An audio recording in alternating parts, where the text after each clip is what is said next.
안녕하세요, 맹쌤입니다. 오늘은 투부정사에 대해서 한번 배워보려고 해요. 자, 투부정사 일단 기본적으로는 투, 동사, 원형 이렇게 쓰는 걸 투부정사라고 하고 동사의 변형 형태 중에 한 가지거든요. 여기 동그라미 안에 있는 표현들 보이시나요? 여행하는 것, 여행하기 위하여, 여행할 이런 표현들을 제가 좀 써놨는데 이 표현들이 전부 다 동사 트래블에서 파생된 거예요. 동사 트래블은 여행하다인데 그 여행하다가 여러 가지 자리에서 여러 가지 의미를 갖게끔 좀 변형해서 사용할 수 있는데 그 방법 중에 하나가 지금 투부정사인 거죠. 그래서 그 부분에 관련돼서 오늘은 조금 배워보도록 하겠습니다. 제가 투부정사는 문장에서 여러 가지 역할을 할 거다. 아까 뭐 여행하는 것, 여행하기 위하여, 여행할 이런 다양한 의미로 사용된다. 이렇게 말씀드렸는데 그 해석을 하는 거에 그렇게 해석할 수 있는 부분은 바로 이게 명사의 역할을 하느냐, 형용사의 역할을 하느냐, 부사의 역할을 하느냐에 따라서 그렇게 의미가 조금씩 달라지게 되는 거거든요. 자, 일단 명사 해석하기 전에 어떤 역할을 하는지 좀 보고 그 다음에 해석하는 방법에 대해서 좀 이야기해 보도록 할게요. 명사는 문장에서 주어나 보어나 목적어 자리를 채울 수 있는 품사를 명사라고 합니다. 투부정사가 이런 명사 역할을 할 수 있고 또 형용사 역할도 할 수 있어요. 형용사는 명사를 수식하는 거, 그런 품사를 품사라고 하고요. 부사는 명사를 제외한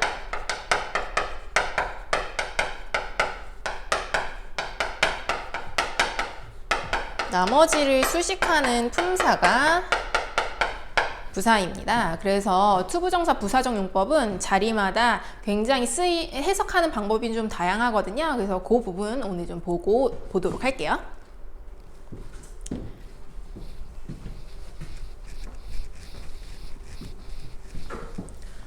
자, 일단 명사적 용법, 명사 역할하는 투부정사에 대해서 한번 볼게요. 투부정사의 명사적 용법 해석하는 방법부터 일단 뭐뭐 하는 것, 뭐뭐 하기 라고 해석해야 하고요. 문장의 주어 자리에 들어가는 명사 역할을 하는 투부정사라고 하면 은는이가를 뭐뭐 하는 것 하기에다가 붙여주시면 돼요. 첫 번째 예문이 바로 그 예문이거든요. 자, 문장 제일 처음 자리는 주어 자리인데 여기 투 동사 원형 나온 거 보이시나요? 트래블 아까 여행하다 라는 표현이라고 했는데 이렇게 문장 맨 앞에 주어 자리에 to 트래블이 사용되었어요. 그러니까 여행하는 것은 이렇게 붙여서 해석해 줄 수 있는 자리라는 거죠. 그래서 해외로라는 abroad는 부사니까 해외로 여행하는 것은 하고 여기까지가 문장의 주어.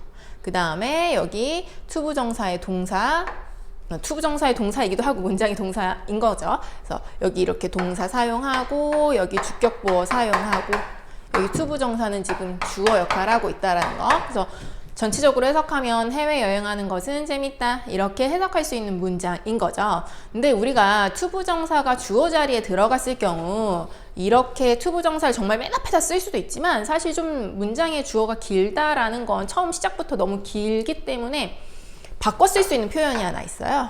가주어 it을 이용하는 거. 이거 우리 많이 들어봤을 거예요. 이렇게 to travel abroad를 먼저 쓰지 않고 it이라는 단어를 사용하는 거예요. 근데 여기서 이 it은 그것은 이라고 해석하지 않습니다. 해석 자체를 하지 않아요. 자, it 써주고요. 그 다음에 is fun. 그 다음에 문장이 다 끝났으면 원래 주어 자리에 있던 저 투부정사구를 이 뒤에다가 사용하게 됩니다.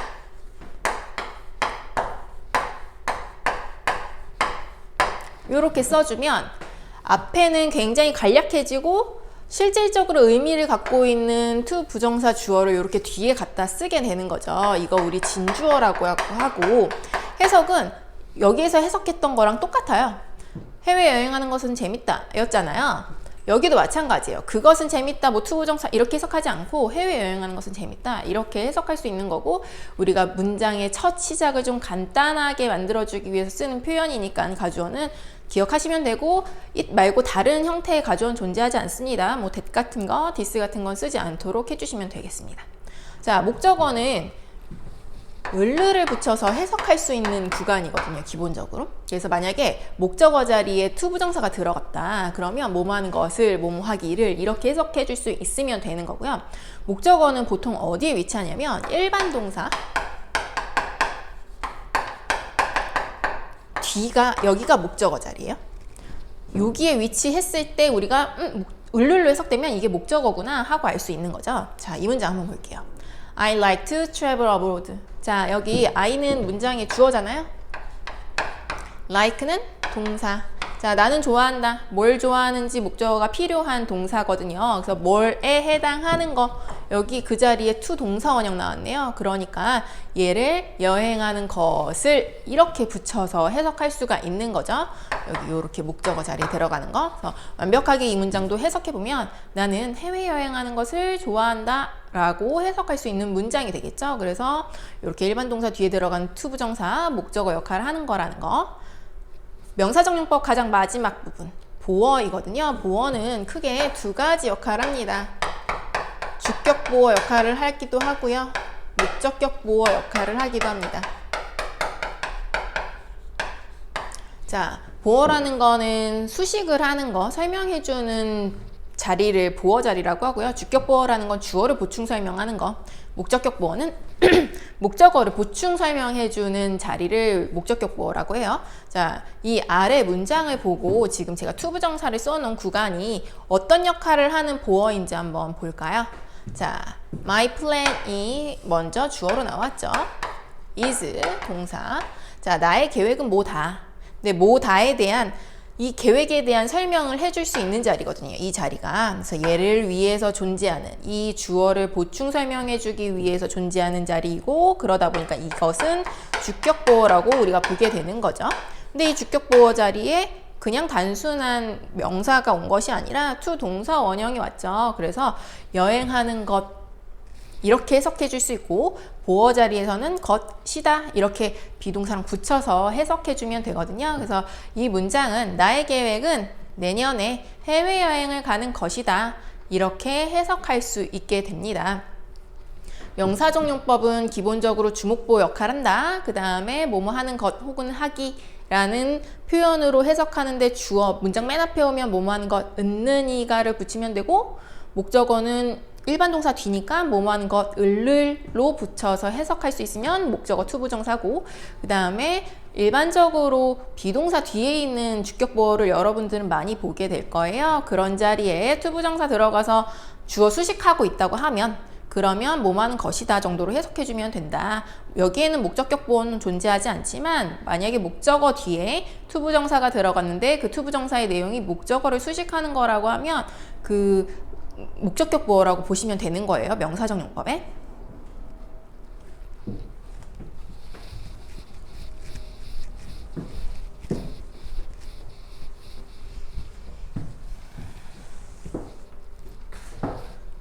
자, 두 번째로는 형용사정용법. 형용사정용법은 아까도 말씀드렸듯이 명사를 수식하는 역할을 하는 거죠. 그러다 보니까 명사 뒤에 to 부정사가 이렇게 들어가요.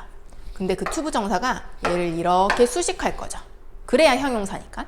해석할 때는 얘를 뭐뭐할 정도로 해석할 수 있으면 돼요. 그래서 조건이 명사 뒤에 존재하고 그 다음에 명사를 수식할 때 뭐뭐할로 해석된다. 그러면 우리 이 아이 형용사적 용법이라고 보는 거죠.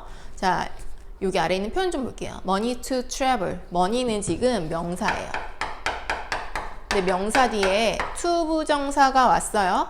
자, 얘가 여행할 이라고 해석되면은 그러면서 얘를 이렇게 수식하는 게 괜찮다고 하면 얘는 형용사적 용법이 맞는 거거든요. 그래서 해석할 때 여행할 돈 이렇게 해석됐을 때 그게 괜찮은 문장이라고 하면 이 to travel은 형용사적 용법인 거죠. 자, 밑에 friends to talk to. 자, 여기도 friends 친구들이라는 명사가 있네요. 그런데 그 뒤에 동사 원형 to 부정사가 존재하고 있죠. to talk. 자, talk는 말하다 라는 표현이잖아요. 근데 얘가 만약에 말할 이라고 해석이 된다고 하면, 그래서 얘를 이렇게 수식해 줄 수 있다고 하면 이 to 부정사 형용사적 용법이라는 거죠. 그래서 이야기할 친구, 즉 대화할 친구, 이게 말이 되니까 아, 얘도 형용사정용법이구나. 이렇게 생각하고 넘어가시면 돼요. 자, 이것을 이렇게 따로 제가 떼어놨는데 이걸 문장 안에 집어넣어 봤거든요. 문장 안에서는 어떻게 보시면 되는지 한번 볼게요.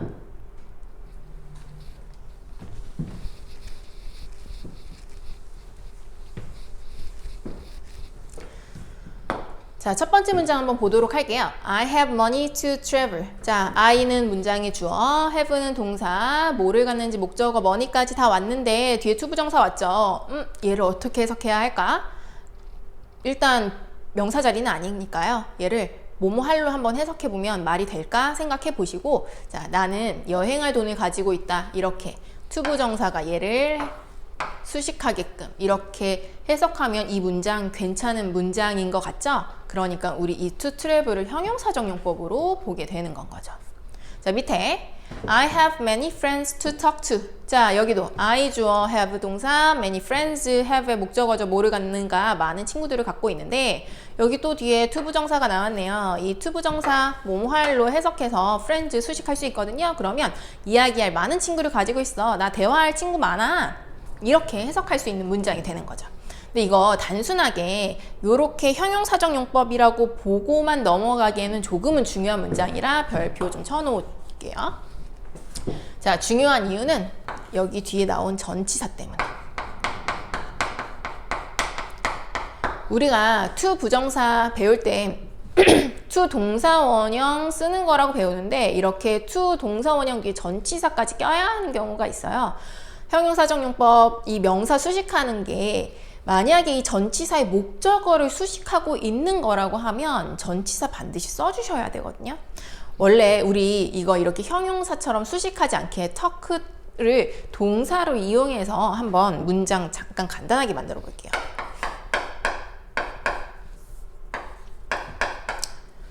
나는 친구와 이야기한다. 이야기했다. 과거형 쓸게요. 나는 친구와 이야기했다.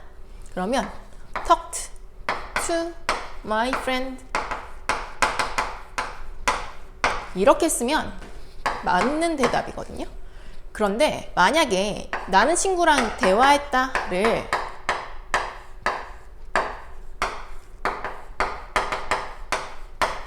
이렇게 써서 냈다고 하면 선생님께 그럼 이 문장은 틀린 문장이야 라고 했을 거예요.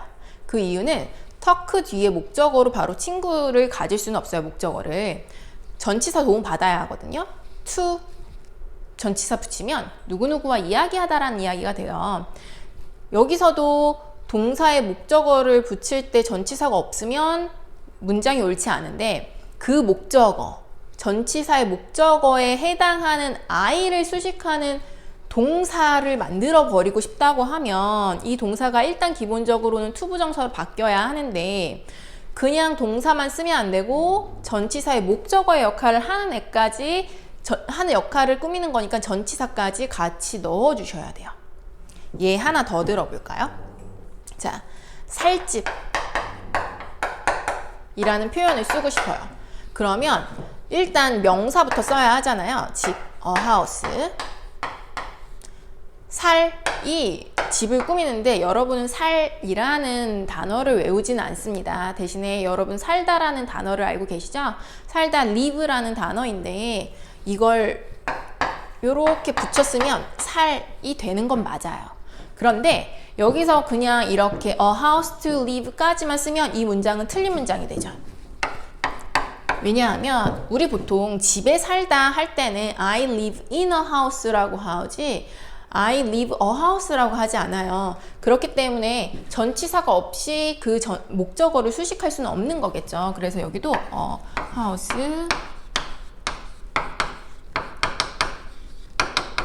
이렇게 써야 이게 맞는 문장이 되는 거죠. 전치사의 목적어의 역할을 하는 I를 수식하게끔.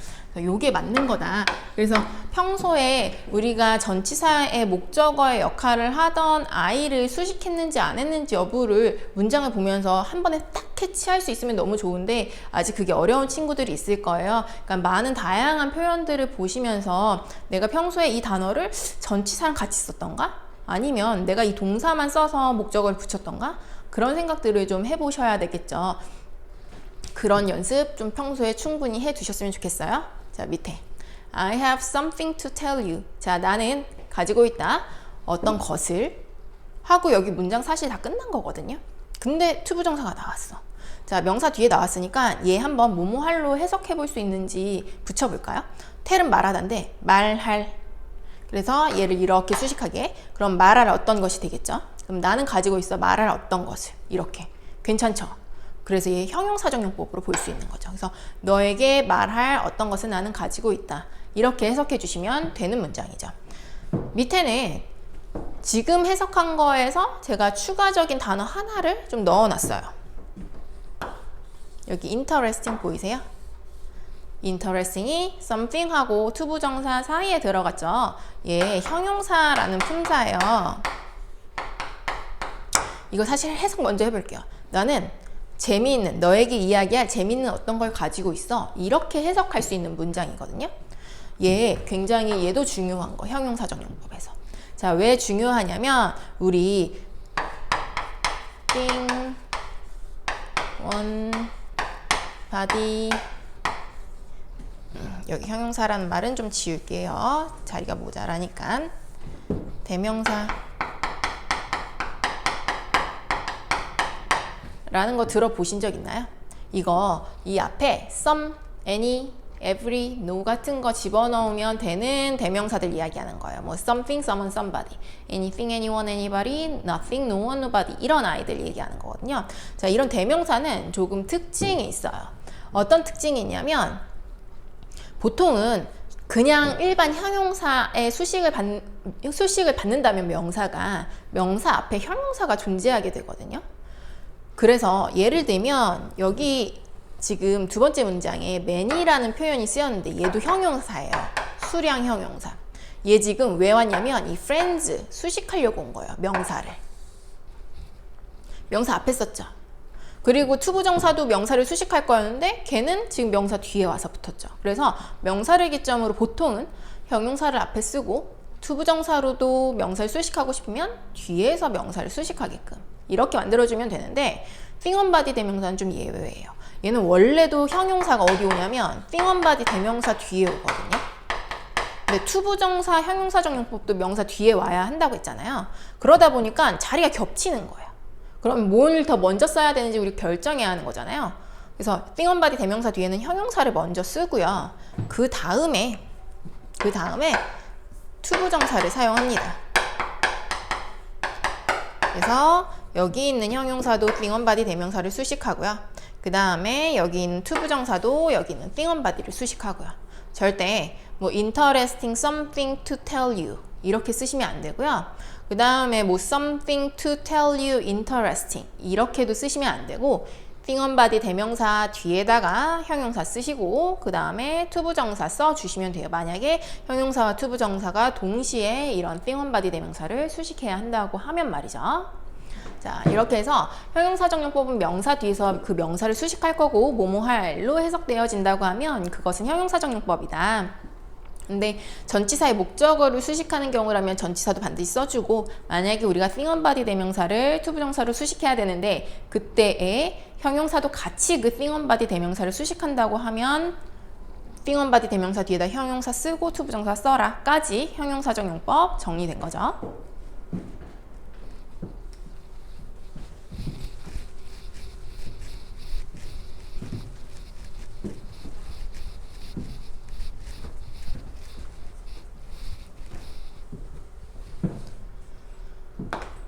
자, 투부정사의 기본적인 역할, 가장 이제 마지막 파트고요. 부사적 용법이라는 거예요. 부사. 아까도 말씀드렸지만 명사를 제외한 나머지를 수식하는 역할을 애초에 부사가 하고 있고요. 그러다 보니까 투부정사 부사적 용법도 해석하는 자리가 굉장히 다양하고 쓰임도 되게 다양해요.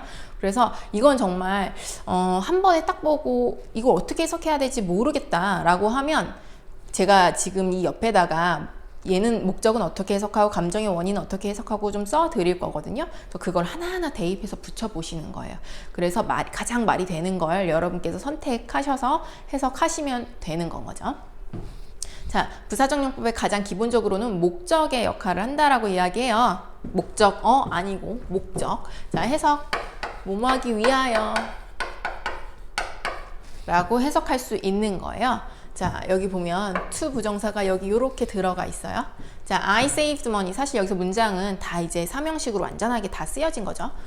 I 주어, saved 동사, money는 목적어 이렇게. 나는 돈을 모았다, 저축했다. 자, 왜 저축했냐면 to travel abroad, 해외 여행하기 위하여 돈을 저축했다 라고 해석할 수 있는 문장이에요. 우리가 부사적 용법에서 가장 많이 볼 수 있는 형태가 바로 이 위하여의 부사적 용법이거든요. 그래서 가장 기본적으로는 사실 이 표현을 맞는지 아닌지를 확인하는 게 가장 첫 번째 여러분이 해야 할 일이라고 생각해요. 문장을 봤을 때 투부정사가 있는. 자, 이 투부정사의 위하여는 바꿔 쓸 수 있는 표현이 있어서 좀 알아두셔야 돼요. 위하여는 그냥 이렇게 to travel도 되지만 in order to travel이라고 쓰셔도 괜찮아요. 의미를 명확하게 해주는 거죠. 아니면 so as to 동사 원형으로 쓰셔도 돼요. 그 말은 I saved money so as to travel abroad 이렇게 쓸 수 있다라는 거죠. 그래서 이렇게 써주시면 되고, 감정의 원인은 뭐뭐 해서 라고 해석하시면 돼요. 그래서 I am happy to travel abroad, 여기 to 부정사 있죠. 얘 여행해서 라고 해석하시면 돼요. 그래서 해외여행에서 나는 행복하다 이렇게 해석할 수 있는 거, 그게 감정의 원인이고요. 감정의 원인 같은 경우는 이렇게 happy 같은, 이거 감정 형용사잖아요. 그래서 감정 형용사 뒤에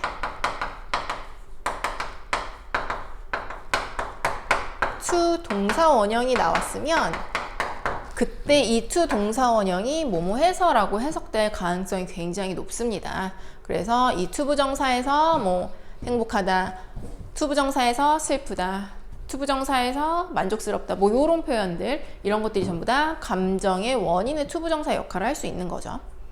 세 번째, 형용사 수식. 얘는 뭐뭐 하기에 라고 해석할 거고요. 형용사를 수식하니까 기본적으로는 형용사 뒤에는 있어야 되겠죠.